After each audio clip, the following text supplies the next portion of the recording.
नमस्कार. हृदय स्वर या मालिकेत मी डॉक्टर अरुंधती भालेराव आपल्या सगळ्यांचं मनापासून स्वागत करते. प्रसिद्ध नाटककार, लेखक, प्राध्यापक, साहित्यिक डॉक्टर प्रदीप ढवळ यांनी लिहिलेल्या लेखमालेतल्या विविध लेखांचं अभिवाचन या माध्यमातून मी करते.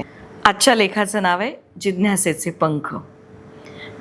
प्रसिद्ध शास्त्रज्ञ डॉक्टर रघुनाथ माशेलकर आणि डॉक्टर प्रदीप ढवळ यांच्या मुलाखतीचं अतिशय सुंदर शब्दांकन या लेखाच्या माध्यमातून डॉक्टर ढवळ यांनी केलं आहे.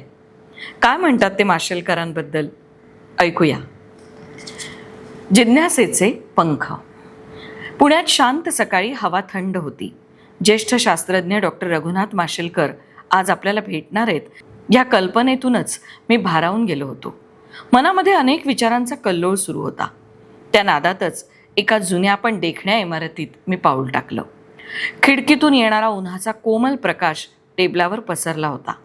टेबलावर पुस्तकांच्या रांगा, काही संशोधनाच्या फाईल्स आणि मधोमध एक छोटा चहाचा कप. तिथेच हसत मुखानं नेहमीसारख्या साध्या पोशाखात पण डोळ्यात अपार चमक घेऊन बसले होते ज्येष्ठ शास्त्रज्ञ डॉक्टर रघुनाथ माशेलकर.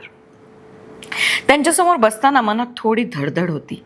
हेच ते व्यक्तिमत्व ज्यांनी भारतीय विज्ञानाला जागतिक स्तरावर नेलं, तरीही साधेपणात केवढा मोठेपणा जपलेला. माझ्यासोबत तरुण शास्त्रज्ञ डॉक्टर प्रतीक मुणगेकर होते आणि मग हळूहळू आमच्यामध्ये संवाद सुरू झाला. मनातले प्रश्न ओठांवर आले. बोलता बोलता गप्पा रंगल्या. माशेलकर बोलत गेले, विचार मांडत गेले. तुम्हाला माहिती आहे का ढवळ, ते म्हणाले, मी लहानपणी मुंबईतल्या गोवंडीच्या झोपडपट्टीत राहायचो. बूट नव्हते, शर्ट फाटलेला, पण मनातली स्वप्न मात्र अगदी आकाशाला भिडणारी. विज्ञानाविषयी कुतूहल होतं, पण त्यावेळी विज्ञान म्हणजे प्रयोगशाळा, मोठी उपकरणं, पांढरे कोट असं काहीच नव्हतं. तरीही मी स्वतःला थांबू दिलं नाही. हेच पहिलं पाऊल असतं. परिस्थिती तुमची स्वप्न कमी करू शकत नाही जोपर्यंत तुम्ही स्वतःला त्याला कमी करू देत नाही. ते हसले आणि मग एक हलका फुलका किस्सा सांगू लागले.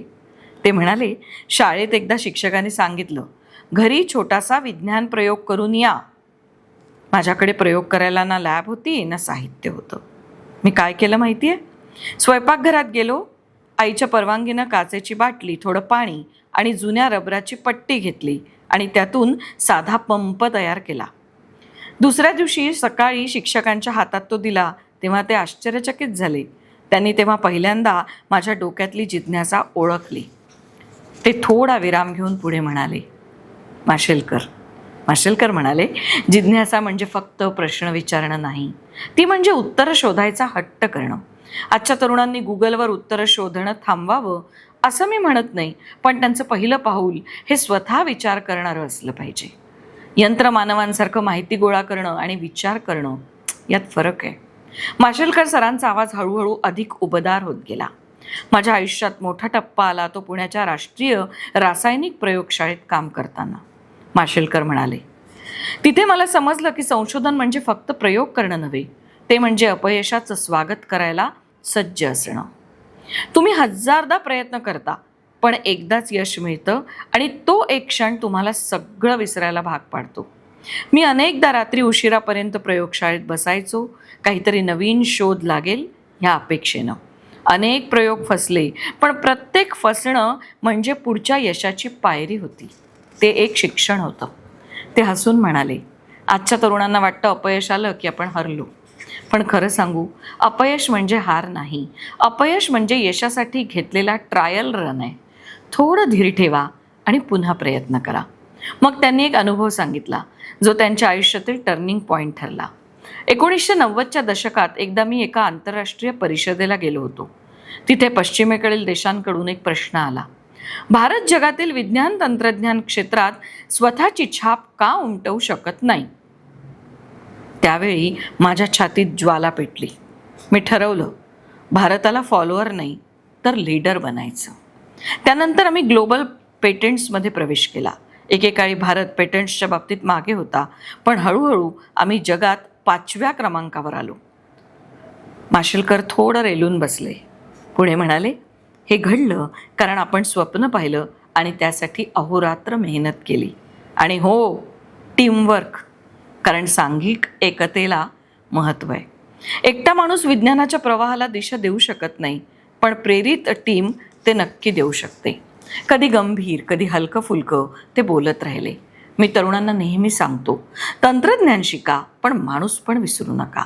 तुम्ही कितीही रोबोटिक्स, आर्टिफिशियल इंटेलिजन्स किंवा बायोटेक्नॉलॉजीमध्ये प्रगती केली तरी सहानुभूती हीच तुमची खरी ताकद आहे. माशेलकर आम्हाला एक छोटा प्रयोगही सांगून गेले. ते म्हणाले, तुमच्याकडे एक टॉर्च घ्या आणि आरशासमोर लावा. प्रकाश परत तुमच्याकडे येतो. आयुष्यही तसंच असतं. तुम्ही जगाला सकारात्मकता दिलीत तर ती परत तुमच्याकडेच येते. 2 तास कसे गेले कळलंच नाही. शेवटी चहाचा शेवटचा घोट घेत ते म्हणाले, माझं जीवन सांगतो, जिज्ञासेचे पंख लावा आणि उंच उडाल, पण पाय जमिनीवर ठेवा. विज्ञान तुम्हाला उंची देईल, पण माणुसकी तुम्हाला दिशा देईल. ह्याच विचारांवर मी आयुष्यात मार्गक्रमण करत आलो आहे. त्या क्षणी मला जाणवलं, आपण केवळ एक ज्येष्ठ शास्त्रज्ञाला भेटून आलो नाही, तर आपण एका अशा माणसाला भेटलो ज्यांनी स्वतःचं जीवन एका मोठ्या संदेशात रूपांतरित केलं आहे. आणि तो संदेश साधा आहे, अगदी साधा. स्वप्न पहा, जिज्ञासू रहा आणि मेहनतीवर विश्वास ठेवा. धन्यवाद.